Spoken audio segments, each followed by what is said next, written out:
എഫ്സ്റ്റീന്റെ മുൻ റാഞ്ച് ക്രിസ്ത്യൻ ധ്യാന കേന്ദ്രമായി മാറുന്നു.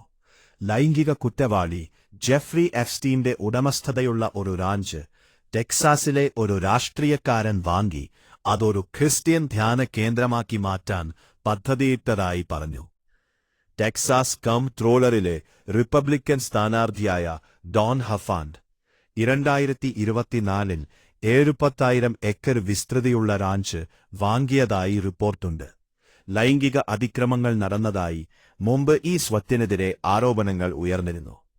ശാരീരികവും ആത്മീയവുമായ രോഗശാന്തിയുമായി ബന്ധപ്പെട്ട സാൻ റാഫേൽ റാഞ്ച് എന്നു പുനർനാമകരണം ചെയ്തതായി ഹഫാൻഡ് പറഞ്ഞു.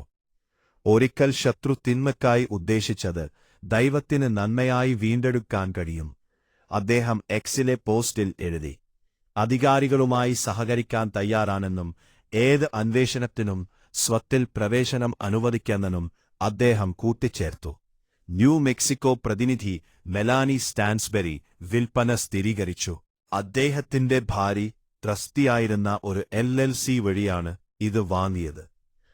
അദ്ദേഹത്തിന്റെ പേര് മാറ്റി തിങ്കളാഴ്ച മുതലാണ് മതപരമായ ഒരു ധ്യാനകേന്ദ്രത്തിനായി റാഞ്ച് ഉപയോഗിക്കാൻ പദ്ധതി, അവർ ഒരു മാധ്യമത്തോട് പറഞ്ഞു. 1990കളിൽ ന്യൂ മെക്സിക്കോയിലെ കിങ് കുടുംബത്തിൽ നിന്നാണ് എഫ്സ്റ്റീൻ ഈ റാഞ്ച് വാങ്ങിയത്.